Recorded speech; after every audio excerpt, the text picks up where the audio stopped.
Have you not heard of that madman who lit a lantern in the bright morning hours, ran to the marketplace and cried incessantly, "I'm looking for God, I'm looking for God." As many of those who did not believe in God were standing together there, he excited considerable laughter. "Have you lost him then?" said one. "Did he lose his way like a child?" said another. "Or is he hiding? Is he afraid of us? Has he gone on a voyage or emigrated?" They shouted and laughed. The madman sprang into their midst and pierced them with his glances. "Where has he gone?" he cried. "I shall tell you. We have killed him, you and I. We are his murderers." "But how have we done this? How were we able to drink up the sea? Who gave us the sponge to wipe away the entire horizon? What did we do when we unchained the earth from its sun? Whither it is moving now? Whither are we moving now? Away from all suns. Are we not perpetually falling? Backward, sideward, forward, in all directions. Is there any up or down left? Are we not straying as though an infinite nothing?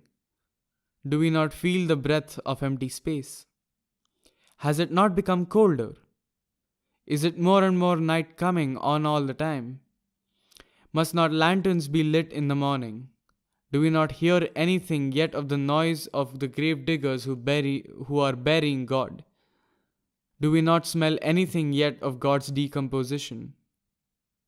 Gods too decompose. God is dead. God remains dead, and we have killed him. How shall we, murderers of all murderers, console ourselves? That which was the holiest and the mightiest of all that the world has yet possessed has bled to death under our knives. Who will wipe this blood off us?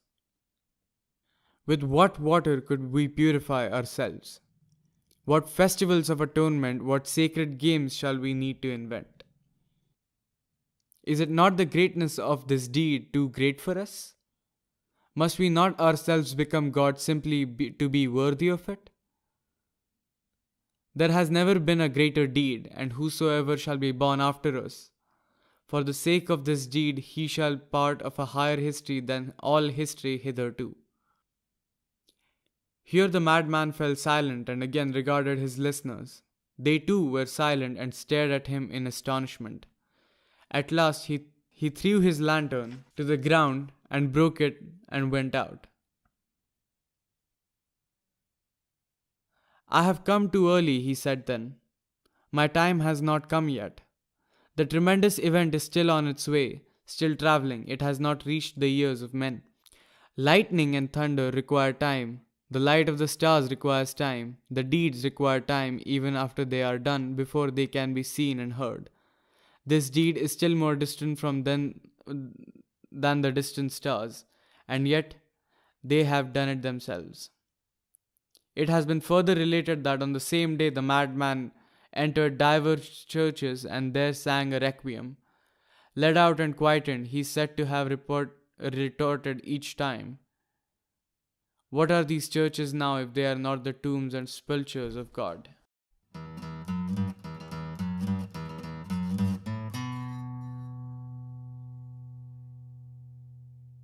As the more perceptive ones of you may have already guessed, this one is about a very famous story called The Parable of the Madman, written by Frederick Wilhelm Neitzche, which you guessed from the title. I'm 100% sure. "God is dead, God remains dead, and we have killed him," is probably the most famous Nietzsche quote ever written. And as most of you might have heard this name only in association with nihilism, the one philosophy that was in The Big Lebowski, referenced at least twice. Now, when it comes to being an enemy of Christianity, there's Richard Dawkins, Christopher Hitchens, Frederick Nietzsche, and then Bill Maher. And given that background, that the reservations that Frederick Nietzsche had about Christianity, it is surprising that he would admit its usefulness in this way. What I mean is, since Friedrich Nietzsche happened to only be exposed to one religion named Christianity throughout his life. He was anti-religion in general, but anti-Christianity in specific, because that's all he had seen. He does recognize how useful it is. I mean, I was raised in a Hindu household, and I was very fond of Hinduism for a very long time until I entered my teen years.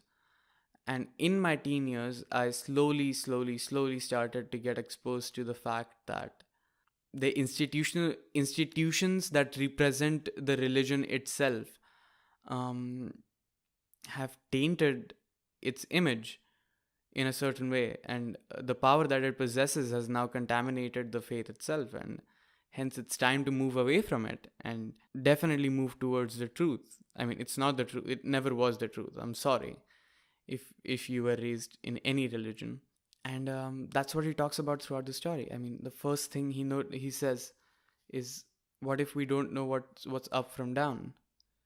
Religion, like Hinduism, guides good, honest, hardworking people towards good. Now, is that useful? Yes. If the ends meet, sure. I mean, not really, but it's useful. You have to admit that religion is useful, giving direction to people. It's not necessarily the right direction all the time, but it certainly provides a sense of purpose and a sense of direction and helps them not get lost. But at the same time, it's not the truth. Now, Nietzsche, obviously, I'm sorry. Nietzsche, I'm assuming, wanted to fill the void that religion occupies with philosophy, art, and critical thinking. But at the same time, he goes on at the end of the story and call the church the tomb of God, which to me is institution is the tomb of God, or morality or faith. Which means that Nietzsche, given his background in academia as well, was completely anti institution as well. So he's not as much against Christianity itself as he is against the institutionalization of Christianity, or it is one of his bigger problems with the religion itself. And I agree. Quite a lot of institutionalization has taken out the meaning of for what they were created.